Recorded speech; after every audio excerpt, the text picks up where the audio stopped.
শুভ সকাল প্রিয় শিক্ষার্থীরা, আশা করি তোমরা সবাই ভালো আছো। আজকের ক্লাসে তোমাদের স্বাগত জানাচ্ছি।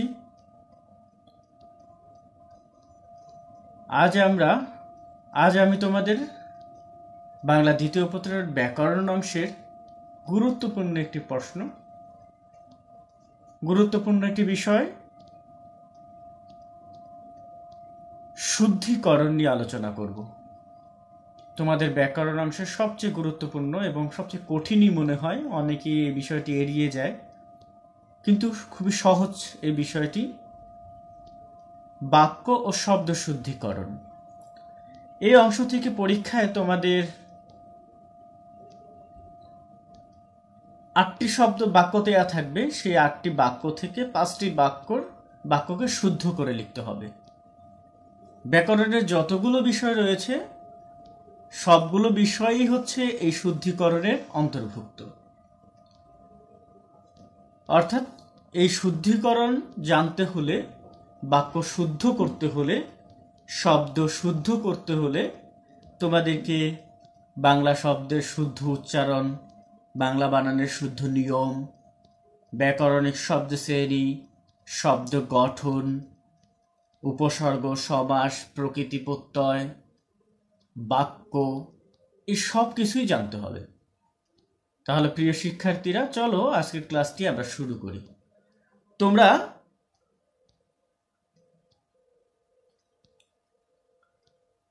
তোমাদের স্ক্রিনে দেখতে পাচ্ছ আমি কিছু বাক্য, বিগত সালে আসা কিছু বাক্য এখানে তোমাদের স্ক্রিনে প্রদর্শন করেছি। এখানে এই বাক্য থেকে আমরা খুঁজে বের করব বাক্যটি কি ধরনের ভুল আছে এবং কিভাবে শুদ্ধ করতে হবে। তোমরা প্রথম বাক্যটি দেখো, অধ্যক্ষ সাহেব সপরিবারে কক্সবাজার বেড়াতে গেছেন। এই বাক্যটিতে শুদ্ধ করে লিখতে হবে। তাহলে এই বাক্যটিতে ভুল কোথায়, এটা তোমাকে আগে খুঁজে বের করতে হবে। দেখো, অধ্যক্ষ সাহেব সপরিবারে বেড়াতে গেছেন, এখানে এই সপরিবারে কথাটি ভুল। কেন ভুল এটা আমি তোমাদেরকে একটু দেখাচ্ছি যে সপরিবারে কথাটি কেন ভুল। সপরিবারে স শব্দের অর্থ হচ্ছে নিজ,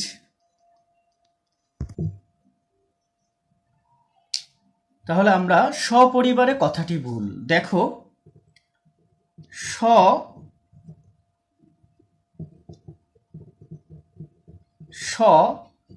এই শব্দের অর্থ হচ্ছে নিজ, তাহলে সপরিবার শব্দের অর্থ হচ্ছে কি?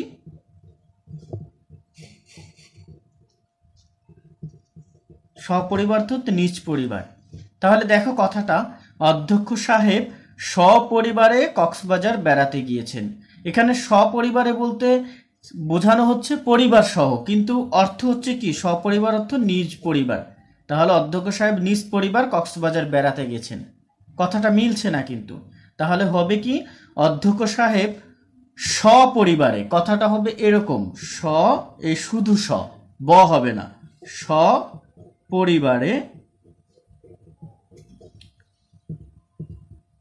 কক্সবাজার বেড়াতে গেছেন, অথবা হতে পারে পরিবার সহ, সপরিবার অথবা পরিবার সহ কক্সবাজার বেড়াতে গিয়েছেন।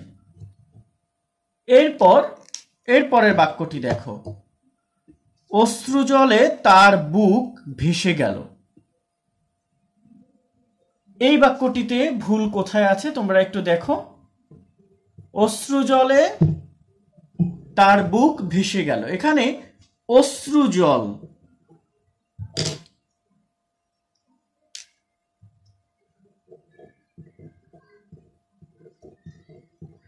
অশ্রুজল কথাটির অর্থ হচ্ছে, অশ্রু শব্দের অর্থ হচ্ছে চোখের পানি। তাহলে অশ্রুজল বলতে চোখের পানি, পানি দুইবার হয়ে যাচ্ছে কথাটা। তাহলে এখানে যে জল অংশটি ব্যবহৃত হয়েছে, এই অংশটি বেশি ব্যবহৃত হয়েছে, অর্থাৎ দুইবার জল কথাটি বলা হয়েছে। এই কারণে শব্দটি হবে, বাক্যটি এমন হবে, অশ্রু চোখের জলে তার বুক ভেসে গেল।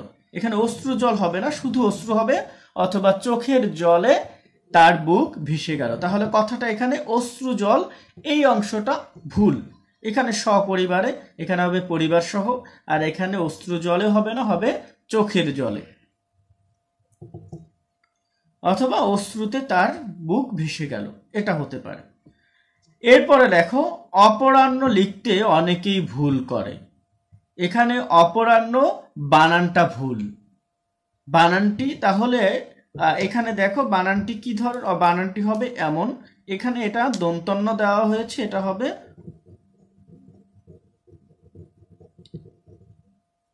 অপরাহ্ন, নটার নিচে হবে, এই বানানটা ভুল। তাহলে আমরা এই তিনটি বাক্যের মধ্যে দেখলাম যে সঠিক ব্যবহার, শব্দের সঠিক এখানে ভুল ব্যবহারের কারণে, শব্দটি সঠিক না হওয়ার কারণে বাক্যটি ভুল হয়েছে। তাহলে শব্দের সঠিক ব্যবহার দরকার। তাহলে বাক্য শুদ্ধিকরণের জন্য 1 নম্বর নিয়ম হচ্ছে যে বাক্যের শব্দগুলোকে শুদ্ধ হতে হবে। এটাও দেখো, অশ্রু জল, এখানে এই বাক্যটির অপপ্রয়োগ হয়েছে, শব্দটির অপপ্রয়োগ হয়েছে, কারণ এখানে এই অশ্রু চোখের জল আর জল দুইবার জল কথাটি ব্যবহার হয়েছে, অর্থাৎ একাধিকবার একই শব্দ ব্যবহার হয়েছে পাশাপাশি, এই কারণে বাক্যটি ভুল। আবার দেখো অপরাহ্ন, এই শব্দটির বানানই ভুল। তাহলে বানান শুদ্ধ করেও জানতে হবে, শুদ্ধ করে বানান লেখাটাও এই শুদ্ধিকরণের জন্য খুবই গুরুত্বপূর্ণ। এরপর দেখো আসছে 2রা এপ্রিল 2019 আমাদের উচ্চ মাধ্যমিক পরীক্ষা শুরু হবে। তাহলে আসছে 2রা এপ্রিল 2019 আমাদের উচ্চ মাধ্যমিক পরীক্ষা শুরু হবে। এখানে দেখো ভুলটা কি, যে আসছে হবে না, আসছে মানে আসছে কথাটি এখানে ভুল প্রয়োগ হয়েছে, এখানে হবে আগামী 2রা এপ্রিল। এইখানে হচ্ছে শব্দের অপপ্রয়োগ ঘটানো হয়েছে, আসছের জায়গায় হবে আগামী 2রা এপ্রিল আমাদের উচ্চ মাধ্যমিক পরীক্ষা শুরু হবে। তারপরের বাক্যটি দেখো, এখানে বলছে আমার কথাই শেষ পর্যন্ত প্রমাণ হলো। প্রমাণ হয় না, প্রমাণিত হয়। এখানে দেখো আমার কথাই শেষ পর্যন্ত প্রমাণিত হলো। তাহলে প্রমাণ হচ্ছে একটি কথা প্রমাণ হয় না, প্রমাণিত হয়। এখানে শব্দের অপপ্রয়োগ ঘটানো হয়েছে। তাহলে এখানের এই অংশটি কি হবে, এই প্রমাণ না হয়ে এখানে কি হবে, প্রমাণিত হলো। আবার আকণ্ঠ পর্যন্ত খেয়ে এখন হাঁসফাঁস লাগছে। দেখো আকণ্ঠ শব্দের অর্থ হচ্ছে কণ্ঠ পর্যন্ত। আকণ্ঠ হচ্ছে একটি আকণ্ঠ শব্দের অর্থ হচ্ছে কণ্ঠ পর্যন্ত।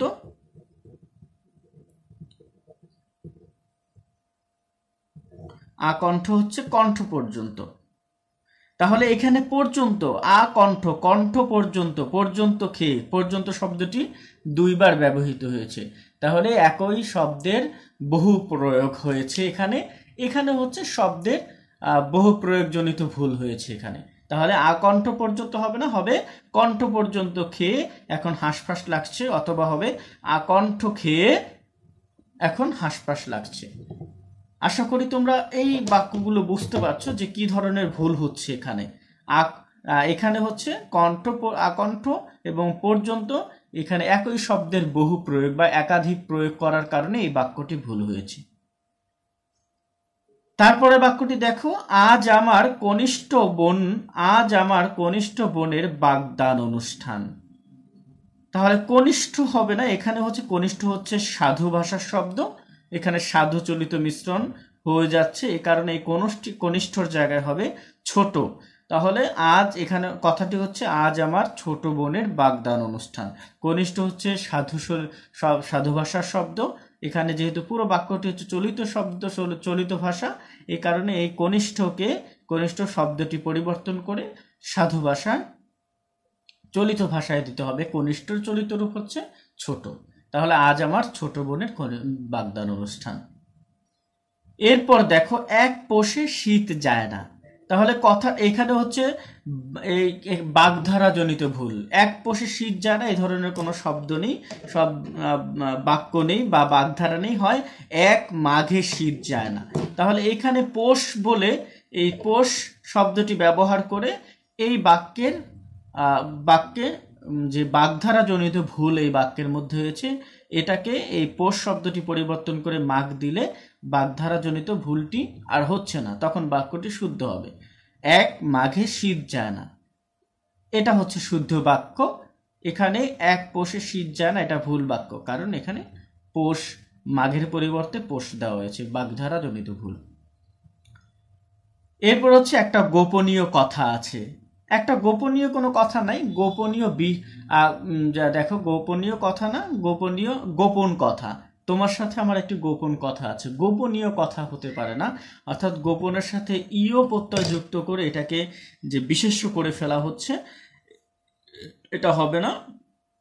এখানে গোপন হবে, গোপনীয় বাক্য শব্দটি ভুল। তাহলে এখানেও শব্দের বিশেষ্য বিশেষণ জনিত ভুল করা হয়েছে এখানে, বা শব্দের অপপ্রয়োগ ঘটানো হয়েছে। তাহলে তোমার একটা গোপন কথা বলি, এখানে গোপন হবে, গোপনীয় হবে না। একটা গোপন কথা বলি, গোপনীয় শব্দটি ভুল এই বাক্যের মধ্যে। আমরা যখন শুদ্ধ প্রয়োগ বাক্য লিখব বা আমরা যখন বাক্যের শুদ্ধকরণ করব, তখন আমরা বাক্যটি ভালোভাবে বোঝার চেষ্টা করব। বাক্যের সাথে শব্দের ভুল আছে, নাকি শব্দের বানান জনিত ভুল আছে, নাকি বাগধারা জনিত ভুল আছে, নাকি বহুবচনের অপপ্রয়োগ জনিত ভুল আছে, এই বিষয়গুলো আমরা বাক্য পড়ার সময়, শুদ্ধিকরণের সময় আমাদের মনে রাখতে হবে। এরপরে দেখো, আমার টাকার আবশ্যক নাই। আবশ্যক কথাটি এখানে ভুল, কারণ আবশ্যক হচ্ছে বিশেষণ, এখানে বিশেষ্য হবে। আমার টাকার আবশ্যকতা নেই। এখানে দেখো তাহলে এই যে এখানে যে আবশ্যক কথাটি দেওয়া হয়েছে, এটা হচ্ছে বিশেষণ, এখানে বিশেষ্য হবে। এখানে বিশেষণ বিশেষ্যজনিত ভুল। আমার টাকার আবশ্যকতা নাই। তাহলে এই অংশে দেখো আমাদের কিছু আমার টাকার আবশ্যকতা নেই, এই আবশ্যক কথাটি হবে আবশ্যকতা, কারণ এটা বিশেষণজনিত ভুল। আবশ্যক নাই কোনো কথা হবে না, বলে আবশ্যকতা নাই। এর পরের বাক্যটি, সে এ মোকদ্দমায় সাক্ষী দিয়েছে। সাক্ষ্য সাক্ষী দেয়, সাক্ষী হচ্ছে একটি শব্দ, আর যে সে যেহেতু ব্যবহার হয়েছে, ব্যক্তিবাচক শব্দ ব্যবহার করতে হবে। সে হচ্ছে ব্যক্তি, আর সাক্ষীটা হচ্ছে ব্যক্তি না, বৈষয়িক। তাহলে সে এ মোকদ্দমায় সাক্ষ্য দিয়েছে হবে, সাক্ষী হবে না, কথাটি হবে সাক্ষ্য। তাহলে এই এখানে হচ্ছে শব্দের অপপ্রয়োগ ঘটানো হয়েছে এখানে, তাহলে সাক্ষ্য কথাটি হবে সাক্ষ্য। তাহলে প্রিয় শিক্ষার্থীরা, আজকের ক্লাস আমরা এখানেই শেষ করব। আজ আমরা আমাদের ক্লাসে 11টি বাক্যের যে ভুল হয়ে থাকে, বাক্যে কী ধরনের ভুল হয়ে থাকে সেগুলো খুঁজে বের করে আমরা সেই বাক্যগুলো শুদ্ধ করার চেষ্টা করছি। অর্থাৎ আমরা যখন নিয়ম পড়লে আমরা কিন্তু এগুলো আমাদের কাছে কঠিন মনে হতো, কিন্তু আমি বাক্য ধরে ধরে তোমাদের পড়ানোর চেষ্টা করেছি, যাতে তোমরা ভুল থেকেই শুদ্ধ করতে পারো। তাহলে প্রিয় শিক্ষার্থীরা, আগামী ক্লাসে আমরা এই যেই ভুলগুলো আমরা ধরেছি সেই ভুলগুলো খাতায় লিখে সেগুলো তোমাদের সামনে উপস্থাপন করব আমি। সেই ভুলগুলো ধরে ধরে আবার কিছু বাক্য আমরা প্র্যাকটিস করব। সে পর্যন্ত তোমরা ভালো থাকবে, সুস্থ থাকবে। সকলকে ধন্যবাদ।